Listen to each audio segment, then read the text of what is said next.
Okay, everyone, let's go ahead and get started. My name is Melanie Parker, and I'm with the Detroit Institute of Arts. And we're really excited to welcome you today to AAMI's first virtual program. We're glad to see you all. We're thinking of you and hope that everyone's doing okay. A few note about housekeeping. Everyone's muted right now, and you'll be muted during the presentation part of the program and unmuted once we go into the breakouts. So if you have questions or comments, you can put them in the chat.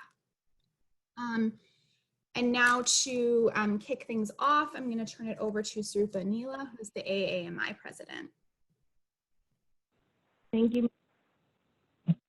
Thank you, Melanie, and good morning, everyone. As our first Zoom meeting, but not my first, I'm still experiencing some technical difficulties. So I'm on the phone entering the conversation. But I wanted to welcome you to this discussion on behalf of the AAMI board and the AAMI convening committee that put us together. I wanted to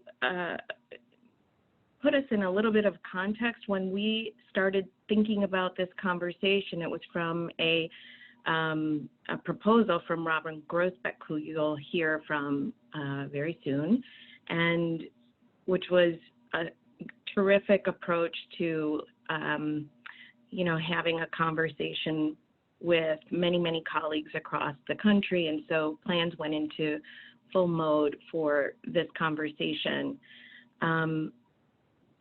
At the same time this was planned,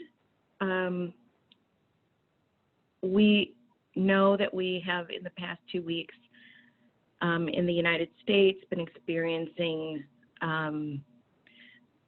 incredible trauma and anguish and anger. And we want to acknowledge that many of you are in places where this is front and center, but it's front and center for all of us between the killing of George Floyd, the protests that have followed, but the long history that's come before this.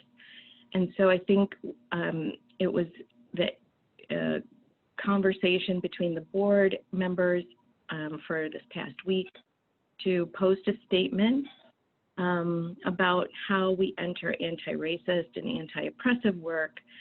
So as we shift over to this conversation about interactivity and touchables in the era of COVID, I think it becomes an interesting inflection point to think about how engagement intersects with questions of anti-racism work, and how do you change the thinking about interactions in our galleries.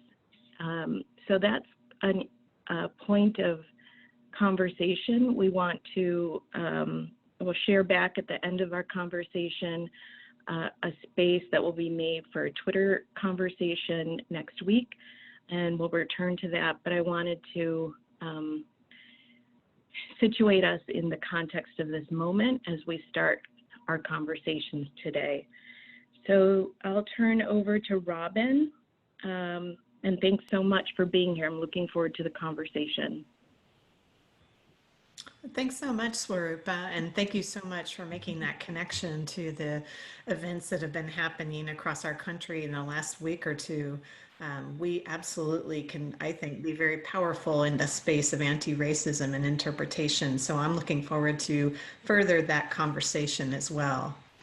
And I also want to thank the entire AAMI board for organizing this. And also thanks for everybody for gathering today. It is Friday. Many of us are probably very Zoomed and Slacked and Skyped out. But we really hope this convening will be very useful for everyone.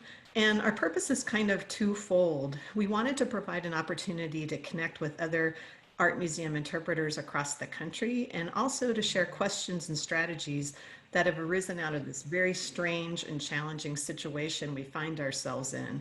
What is the new normal for interpretation? And what are the new best practices for art museum interpretation in the era of COVID? These are the questions that got us thinking about this convening today.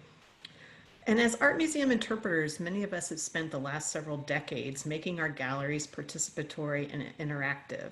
We've added a variety of digital experiences which invite guests to touch, to select or activate different kinds of content.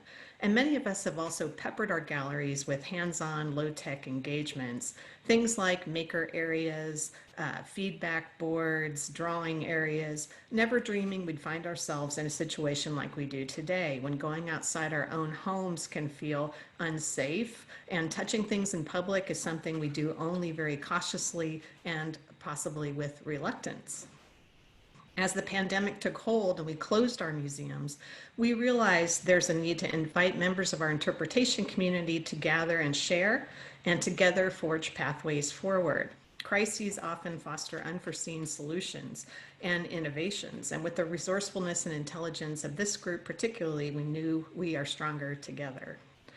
We often question whether interpretation has a seat at the table at our museums, and I'm fortunate to report that my director encouraged me to reach out to the interpreter community so that together we can establish these new best practices. So in April, a small group of us met via Zoom to share some early experiences and thoughts about our museum responses to COVID. Sarah Durkee from the National Gallery of Art, Adam Tessier from the Museum of Fine Arts Boston, Jean Goswami from the AAMI board, and Carrie Ryan from M+ in Hong Kong, whom you'll hear from shortly, and I discussed the current status of our museums, all of them closed, the future of guest experience and touch interactions once we reopened, and our roles in decision-making around those issues. We talked about the need to reopen slowly with small numbers of both staff and guests, with the need to disable screens until they can be converted to touchless or gesture-based technology, or until improved cleaning and sanitation methods could be identified and agreed upon. Some are doing visitor surveys to understand how guests' expectations and feelings about the museum experience are changing. How will physical distancing change exhibition design? In Boston, they are relocating exhibitions with popular subjects to much larger spaces and redesigning them with more space between the artworks, and using larger font sizes and providing downloadable labels. And these are just some strategies. Many interpreters have pivoted from creating in-gallery content to creating or repackaging content to share online like we have. One unexpected outcome for us has been the opportunity to connect with underserved communities in our region by assisting with some basic needs. We partnered with our local food bank to create food and creativity kits to replace school breakfasts and lunches while schools are closed and kids wouldn't have access to those meals. Some of our frontline staff have been assembling these kits, and it's helped us forge real connections in the community, which we will hope make these community members feel more welcome at our museum when we reopen. At Crystal Bridges, we're fortunate to be on 140 acres, and we'll continue to activate outdoor spaces where people may feel more comfortable, adding more interpretation about nature, art, and architecture, as well as outdoor nighttime experiences with art. The shift to working remotely has also changed our relationship with technology. Like many of us, I was instantly launched into a world of Zoom and Slack meetings, which I'd only dabbled in before. Like many, I've grown much more adept with these tools. Where once tools like Zoom were generally reserved for the odd webinar, now we'll be using them much more frequently to connect with colleagues at partner institutions to facilitate interpretive collaboration. I don't know why we'd rarely done this so much in the past, but now it seems easy and like a no-brainer. COVID-19 has opened up the ways we can communicate. Might this be one of the interpretive silver linings of this very challenging pandemic? What technologies have you been toying with, perhaps like beacons or motion activation, that now seem to present vital ways forward? How will you continue to solicit feedback and input from your guests? How will you provide opportunities for drawing or art making in your galleries? Thanks for bringing your ideas and questions forward today. Together, we'll figure out new ways forward for interpretation in an art museum setting. And now it's my pleasure to introduce Carrie Ryan, who's joining us from Hong Kong, live from Hong Kong. She's made the move to M+, the Museum of Visual Culture, at a momentous time, and she's had some experiences which provide a very relevant case study for us all. Thank you.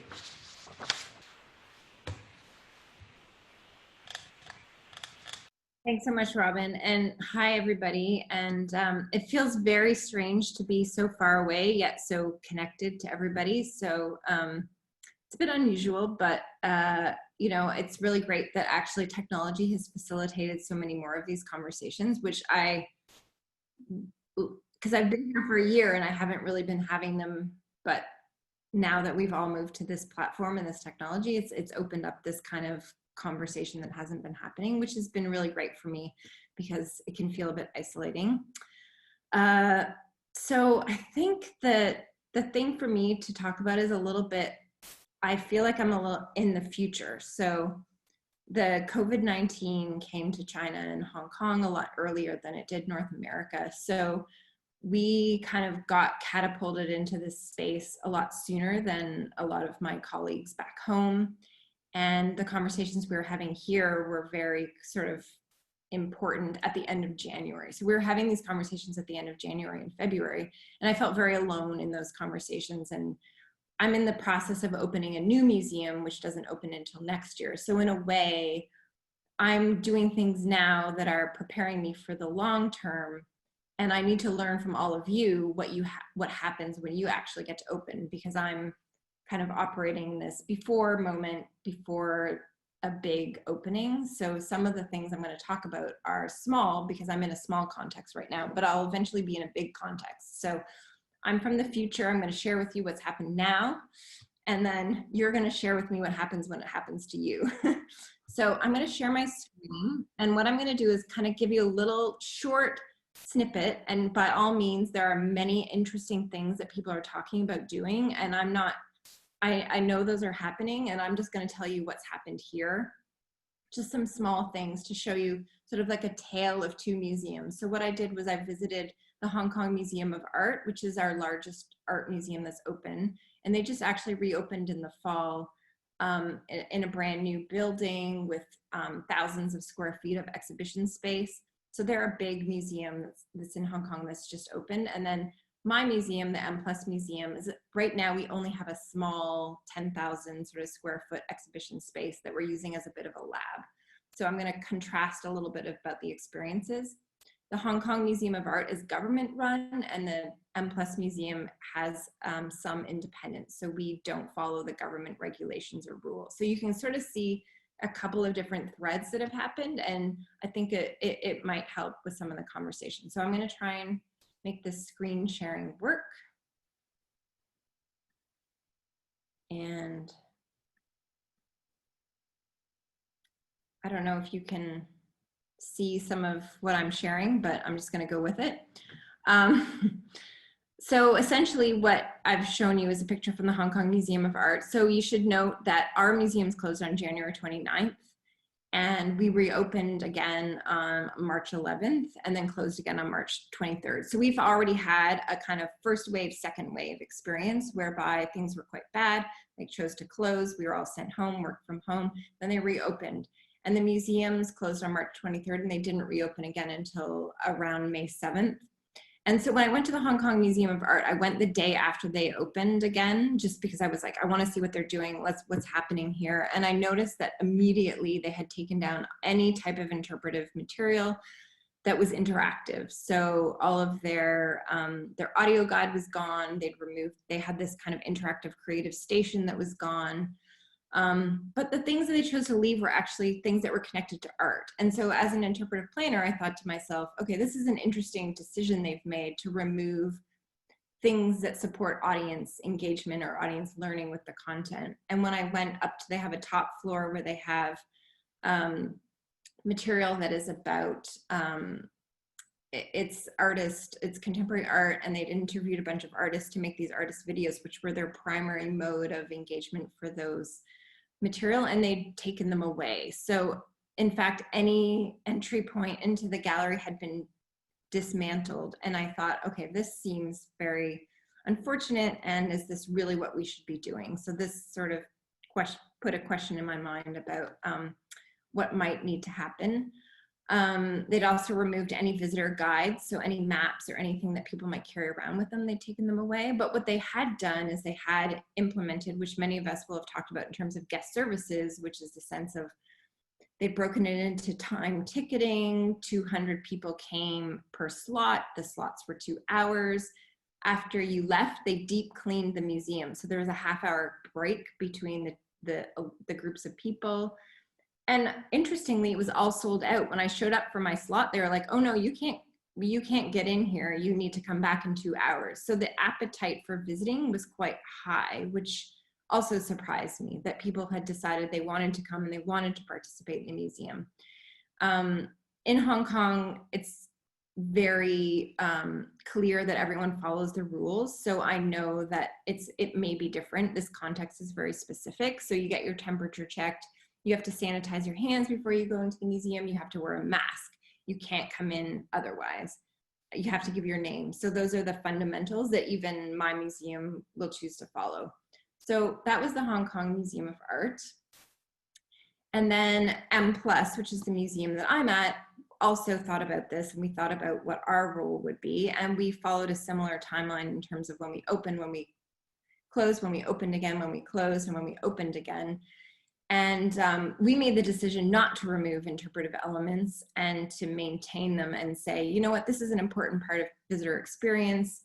We had a visitor response area that we talked about, and we decided we didn't want to close it. We wanted to include it. So I don't know if you can see what's written here, but we found that people's comments were actually quite related to the experience they were going through. So they were using the tools to express some of the work that they were referencing in this drawing, which you can't tell is about isolation and time. And so it was an interesting way that we saw that people were actually using the content to respond to where they were. Our space is much smaller, so we had to cap it at a much smaller number. And we also were doing some visitor research at the time on this particular exhibition, and we did find that visitors were actually quite interested in talking to us about their current experience, what they were going through. So, you know, we've been stuck at home, we can't leave. It was really great to come to a museum and actually do something. So there's a lot of positive feedback we got for being open and available to our visitors. So in a sense, it gave me this sense of hope. I got a lot of hope. And I feel like when I talked to the little group before, I felt kind of optimistic that people wanted to come and engage. They did participate in what we had on offer. We had a artwork with had headphones, they used it. And in a way, it's the sense of they were looking for a place to go and be, and it didn't stop them from participating. All that being said, we're looking ahead to the future. We're actually installing an exhibition, and the artist can't join us for the show because she can't travel to Hong Kong.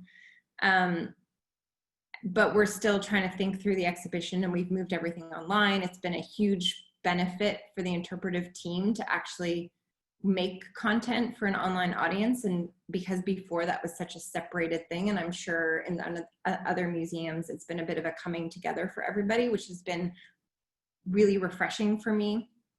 But I would say some of the things we're talking about are, rather than having pencils in the museum, we're actually now saying, okay, maybe we'll hand them out. We're handing them out as part of a package to families. So people are getting individual items to take in. But these were very different approaches. The other museum did not go down that path, and they just took away everything. And so I think these felt to me like two very different journeys to take and very different approaches, and very specific to the Hong Kong culture. So I feel like it is very specific to where you are and what your audience feels comfortable with. And so I'm quite interested in learning with you all to understand what will work for your audiences, and that will also give me some insight to mine, because I know when we're opening next spring, and if there is no vaccine, there will be conversation. We'll keep having these conversations at what this reality means. And so in a way, you also are now my future. So I've been your future, but you will be my future. So I'm looking forward to having this conversation, and thank you for having me. It's 11 o'clock at night. It's been a long week. I'm quite tired. I'm trying to hold it together. So thank you. Thank you so much, Carrie. That was great. Really helpful to hear from the future, and then also think about how we can kind of keep in touch and inform each other's practice. So thank you for staying up so late. My name is Courtney Morano. I am the interpretation manager at the Virginia Museum of Fine Arts and also on the AAMI board. We just have a few housekeeping things before we break into our individual breakout rooms. So Deb Clearwaters is going to be arranging that right now. So we're going to give her a couple of minutes to do that. But just want to go through a couple of things. We are recording the session, so we will make the session available to you all via the AAMI website.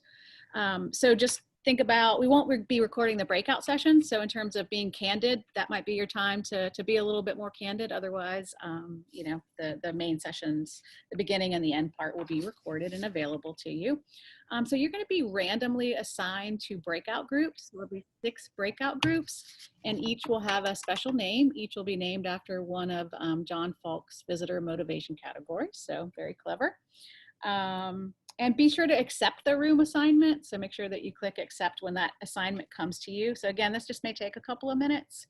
We're going to have about 30 minutes in the breakout rooms, and there is going to be a need for a volunteer. So there's going to be an AAMI member in each breakout group, and we'll help sort of moderate, but we would like somebody from each group other than the AAMI member to sort of step up and agree to, you know, take notes and be the one that reports out when we all come back together. So after our 30 minutes of discussion, we'll come back together and report out. Each group will have about 3 minutes to report out.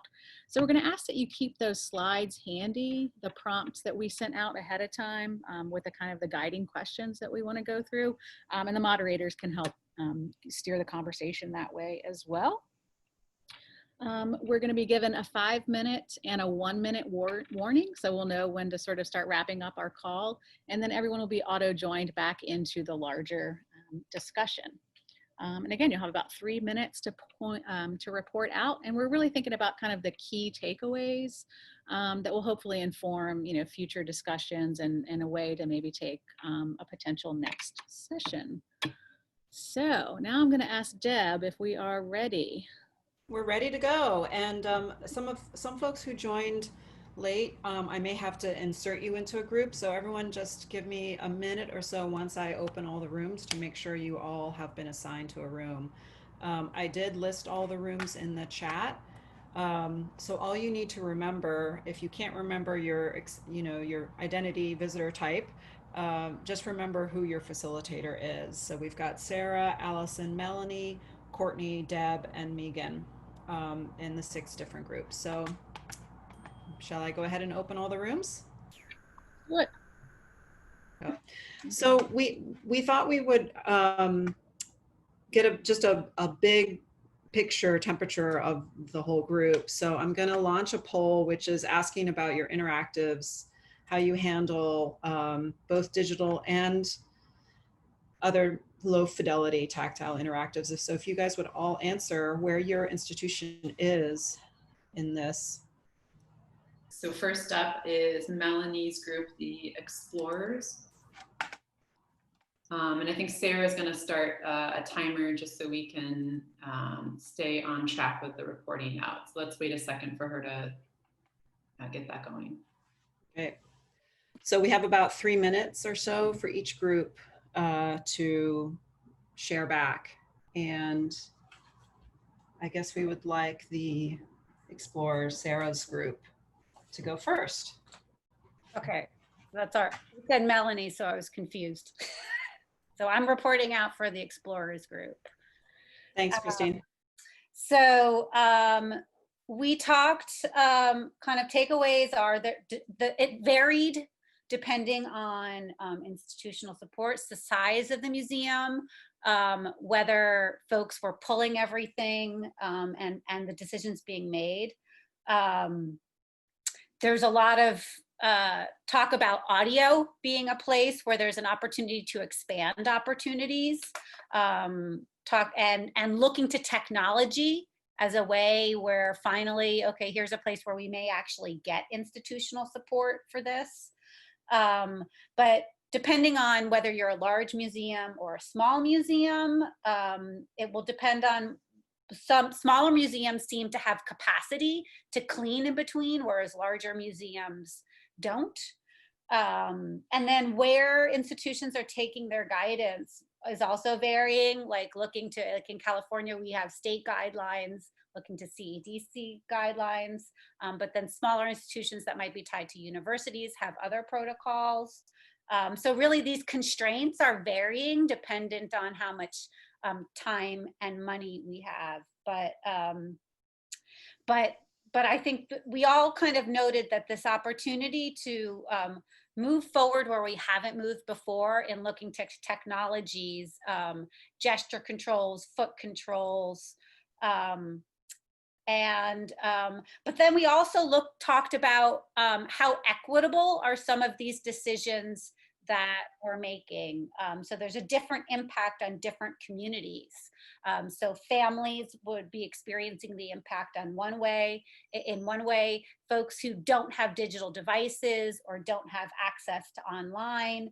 And then kind of still some questions around, so who's policing these policies? And then just lastly, how much we really are still in the land of the unknown. Great. That's my quick hit. Awesome. Thank you, Christine. Shall we do facilitators next? Allison's group. Sure. Hi, everyone. Hi, Lisa. How's it going? It's awesome to see you here. Nice to see you all. West Coast represents. Represent. So our group, major takeaways, lots of incredible things happening, people doing a lot of good work. One thing that really rose to the top was Denver is going to be moving all of their their feedback ideas, are going to try out this thing called Streama, which is a way of collating visitor responses and then projecting them onto the wall. This is very exciting. And I can send a link, or Natalie maybe can send a link in the chat to that. And a lot of places we talked a lot about moving touchable things to take away. So things that people could take away from the gallery experience, things that they don't want people to give back, but just have with themselves, take with themselves when they leave their visit.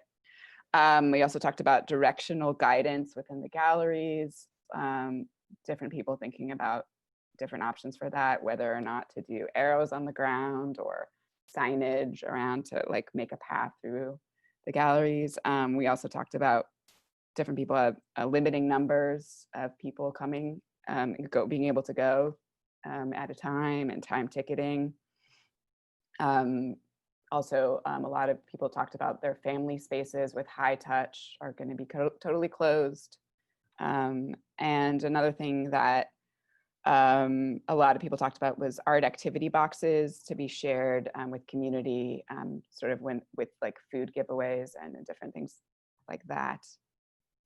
That's all I have, because we ran out of time. Does anyone else have anything else to add from our group that I missed? Okay.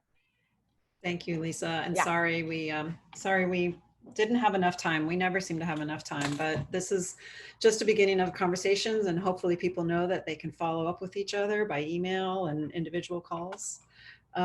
So the next group is the professionals with Melanie's group. Who's sharing back for that group? I am. Hi there. Hi, Hillary. Hello. So in our group, we talked through some different things that people are doing. So I'll just kind of go through some of the things that stood out. So adding just more content on the wall labels, and adding questions and things like that as kind of non-touch forms of interpretation. So increasing that. Then also the same as some other people said, at least at the beginning, increasing the take-home art making rather than art making that's done in the space. There was also a mention of later on, when there's actual art making, using UV lights like they have in nail salons to clean the reusable supplies. Another way was pencil dispensers, like the straw dispensers, where people could take it without as much touch, and then they return all the pencils and then those are all cleaned later on for reuse. Also, somebody mentioned also dispensable or branded stylus for the touch screens that could be reused, that you carry with you throughout and then is clean later. So a lot of things that making sure they kind of carry through and only one person using them at a time. This one was really, I think, a fascinating thing that we all got a lot from was engaging people while they're waiting in a queue, since there's going to be limited capacity. So this is kind of an opportunity for pre-interpretation. You could have contextual music, other forms to engage people while they're waiting in line, providing visitors with PPE,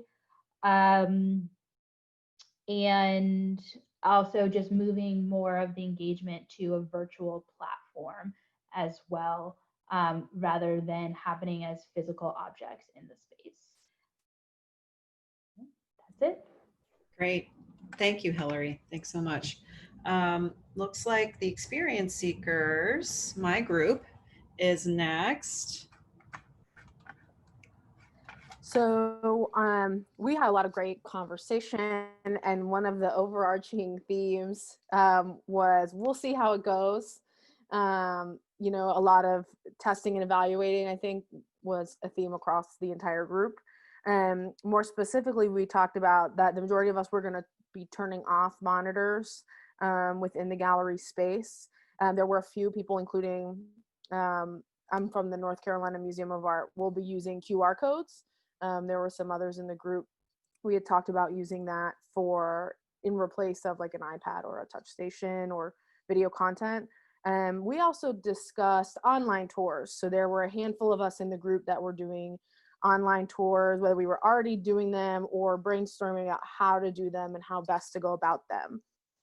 And then finally, a big thing was timed tickets, right? So having a limit of who's in the gallery and being able to keep track of how many people are there. I think we also mentioned, you know, having time slots similar to the presentation this morning, and then having space to clean after those time slots.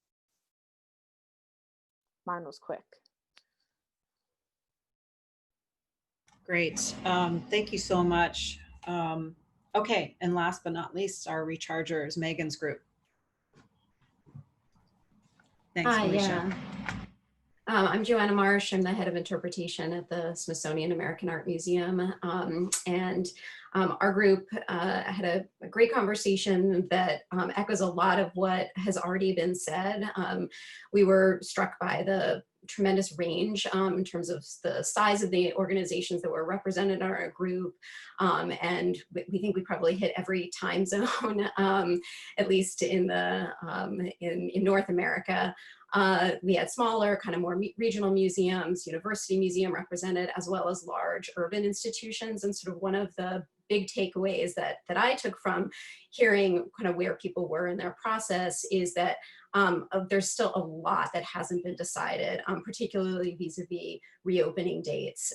Although we did hear from Stace Treat at Crystal Bridges that they're planning to reopen this coming Wednesday. So that would be the earliest of anybody in our group. And then the latest date that we heard referenced was sometime in early September, perhaps. So there's a tremendous range, but also like a lot of indecision still about sort of how our institutions and when our institutions will reopen. There was a large consensus around there not being tactile interactives in the galleries, at least immediately when we reopen. Again, no touch screens or all touch screens turned off. I will say at the American Art Museum, we're looking at ways to put some of our touchscreen content just into video form, and that was echoed by Julene and Mia. We're also thinking about ways to include or transition to having foot activated interactives. So that's something we're exploring for an exhibition later this year. talked about some virtual tours that docents would be giving, and how the platforms that might be used, both Zoom and Google Meets, training docents to use those platforms, and then potentially having them do Zoom tours in the galleries when museums eventually reopen. There was conversation around QR codes, as has already been mentioned, and in particular, ways to sort of enhance the visibility of QR codes and encourage greater uptake of QR codes. For instance, using pre-visit emails to encourage the use of personal mobile devices to access interpretive content. What else? Coming up on 3 minutes, sort of an emphasis on discouraging visitors from congregating around labels and wall text. Again, that goes back to delivering interpretive content via QR code, or generating more larger label text to discourage that kind of congregating. I think that pretty much covers it, just at 3 minutes. Great, thank you, Joanna. Sorry, I skipped our hobbyists. So you are next, Courtneys Group. Who's reporting out? It's me, it's Laura from the Royal Ontario Museum in Toronto. A lot of what we talked about has already been said, so I'll keep it short and sweet to some of the sort of more kind of one-off bits that came up.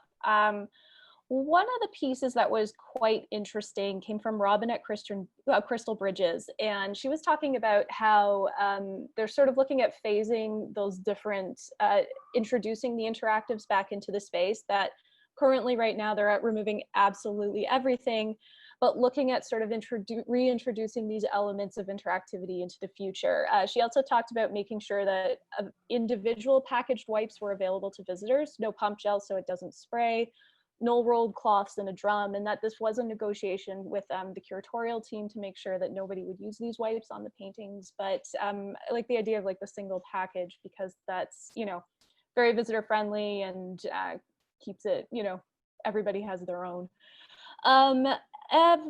Rachel at the National Gallery, they were on the cusp of putting a touch screen into one of their spaces, and certainly that conversation has changed, but something intriguing she said is the vendor that they're looking that they're working with is looking to make this touchless, but also making this technology open source, so that this is really something that the entire wider field and really, you know, any industry that uses touchscreens can really benefit from. Some of the sort of questions, we also talked about the own device piece, that wondering, you know, is this the moment that visitors will embrace this, and what can we do to get visitors to embrace this?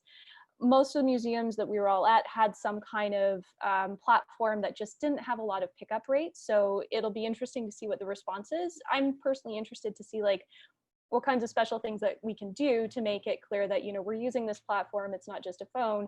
This is an added benefit that, you know, offers the sort of surprise and delight that, you know, makes it clear we use this kind of vehicle. In terms of other things, we're both, everybody is sort of, you know, there's folks we'd really like to hear from that really rely on hands-on technology in the spaces. So I'm, you know, the names that came up, anybody at Cooper Hewitt with that pen initiative, it's going to be really intriguing to see how that changes, as well as Cleveland with their whole Art Lens program and just how hands-on that space is. So those are the kinds of institutions that we're interested at watching. And then Martina, who just finished a fellowship in Chicago, had a great point about thinking about supports that we might craft for specialized audiences, like people who are visually impaired, have low vision, but thinking about how we can leverage that as more universal access. So the kinds of things that we might do for that audience about feeling things through sound, using your own body to interpret the artwork. How can we make sure that there's just more of this in the galleries? Because at the end of the day, when this is done really well, it's all about universal access. And that's it. Oh, 3 minutes exactly. Awesome. Thank you all so much. Now I'm going to hand it over to, let's see, Megan and Sarah to help us with just a quick Q&A. Hi, everyone. I think we have a couple questions earlier specifically for Carrie Ryan, but if anyone has any questions, we do have a few moments to address those as a group. Please put them in the chat and we'll grab those and ask them. Carrie, a couple questions about your visitor response. This also came up in my breakout group.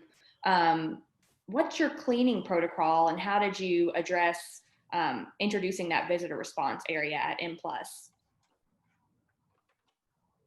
If Carrie's still on. There I am. I'm back. Good. Hi, Carrie. Quite late for me. Thank you for hanging in there with us. We appreciate your sharing what you all have been doing.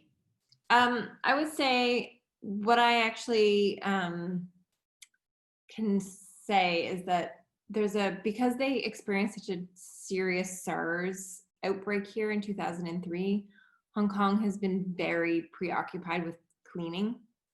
So they've already had a very sort of strong kind of regular cleaning regimen even before this happened. So every hour, and they have signs everywhere that just says like clean in the last hour, and there's stickers everywhere on everything. So there is this sense of trust that you will clean things. And they have people who are stationed in galleries, just their job is to go around cleaning. So it is a very different way. And I don't think it's comparable to a North American model. The labor here is cheap. It's treated very differently. So I sense that there is a bit of a divide between that. And so we have talked about things like, oh, do we give like packets of like, you know, wipes to people when they come in as part of their kit so that they feel secure, even though we have this regular cleaning. But currently, right now, we clean it every hour, but we can afford to do it. So I think that's the question, really. Thanks, Carrie. And this may have already been addressed, but if you have anything to add about visitor feedback on your interactive spaces, did you receive any critique, or do you feel like generally the population has that level of trust because you've been through this before? They had the level of trust was there. People did not use it. It was, I think that's the thing that's been surprising to me when I think about the two cultural contexts, is it's very much like I haven't seen a change in behavior at all. There's been no difference. So I could have, I was surprised to see it, but it was really interesting to see people didn't behave any differently. So, and I think that's just because they were so used to looking after themselves and trusting, not the government, but trusting other people that they know. So it's not about the government, it's about one another. So it's a collective sense of like, we will defeat this together. So we will all do this together. So it's a very different cultural frame, I think. But it's really interesting to see that behavior didn't change. And I was really actually quite surprised. So we'll see how that goes as time goes on, though. Thank you so much. Another question for Joanna at the Smithsonian. I love the idea of foot activated interactives, but how are you thinking about accessibility adaptations?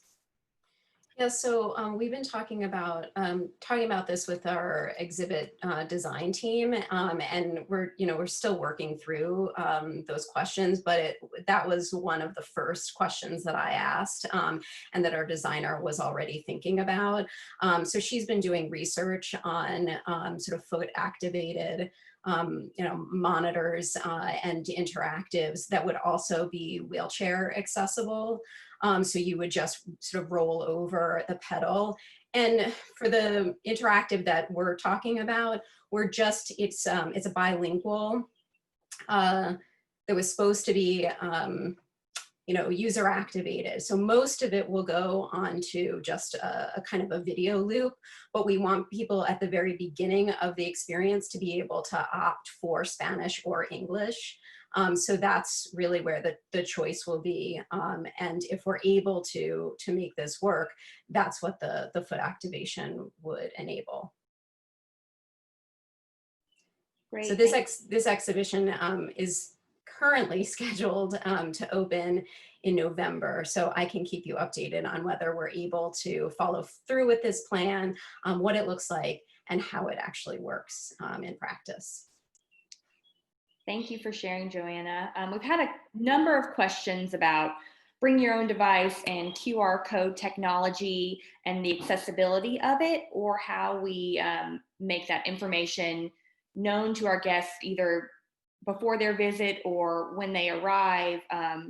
considering making Wi-Fi resources more obvious or increasing Wi-Fi technologies. I'm not sure if anyone has any thoughts on that. If you do, feel free to chime in or raise your hand. One kind of subtle thing that came up in our group was negotiating permission to advertise these things in gallery, like so that it's not just in the lobby area or the interstitial non-art spaces. And I thought that was a really good point, because a lot of guests don't know we have these tools, and if you don't put them near the art and remind people this is available to you. I also like the idea of presenting them like a value add to the guests, like this is to make your visit more surprising and engaging. So some good points there, I thought. Thanks, Robin. Does anyone else have thoughts on that? Want to jump in? We've got a few 1 minute left. If you have any additional questions, please feel free to leave them in the chat before you sign off today. We will be following up this session with potential future sessions and with a blog post. So we would love to get a sense of what you all are thinking about and still have questions about. I think we can turn things over to Swarupa to wrap our conversation up today.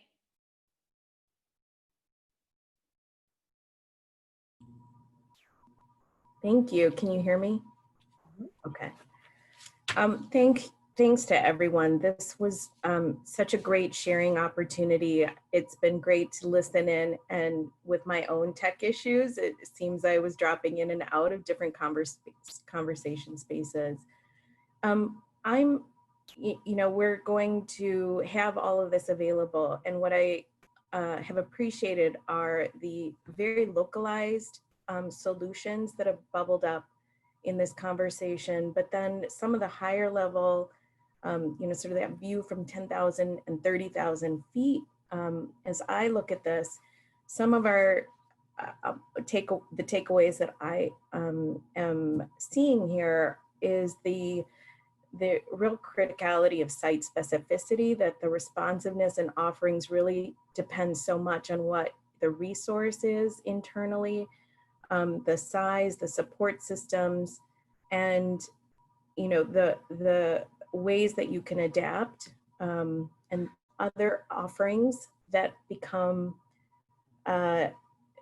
part of a process of adaptation. So how to offer gesture control and invite people into the experiences that already exist in different ways. And then the other big category or umbrella for me is how to expand offerings. So this shift from sort of the content that's on the floor and making it usable in digital form also is calling loudly, how do we think in new ways about all of these offerings, whether audio, digital, and what else could happen. So this, the Denver's has a streaming opportunity where people will see in live time projections of visitor responses, so it's still an engagement. Very critically, I have heard this question of, as phasing can happen, whether it's going from zero touch engagement and how that's phased in. So much of what I heard was about watching your audience experiences, engaging from their behaviors, their needs, asking very outright, and building from there. Engaging them in the solution building is what I had heard.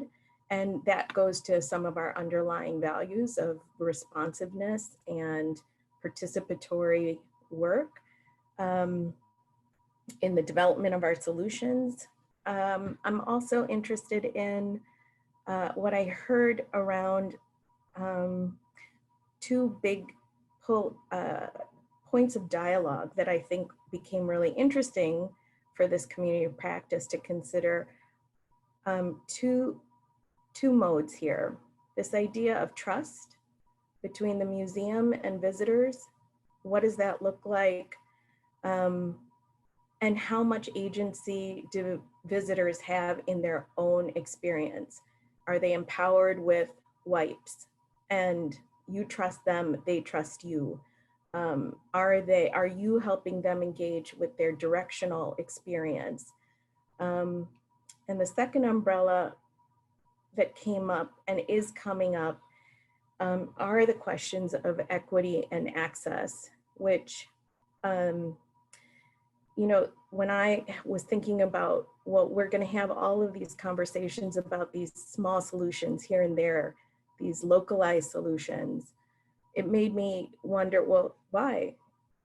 Why is engagement important? Why is interactivity important? And I do think it falls under, as we have been talking about here, issues of inclusion and access, welcoming these different points of entry.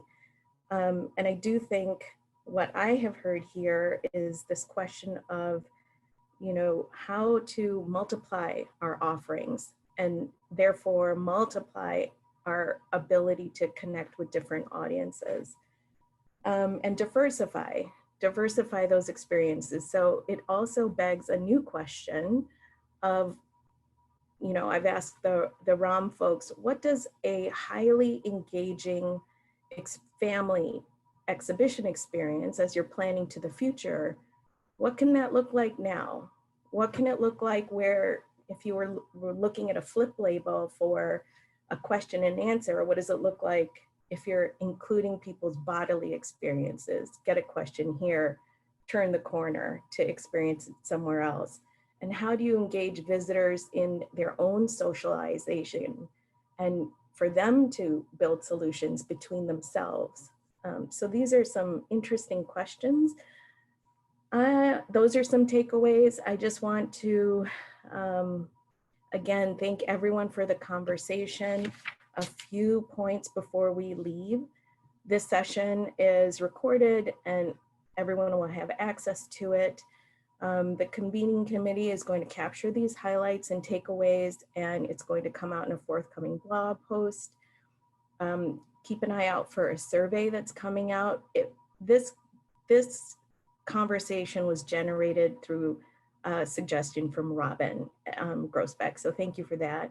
If you have thoughts about future programming, please email or tweet us.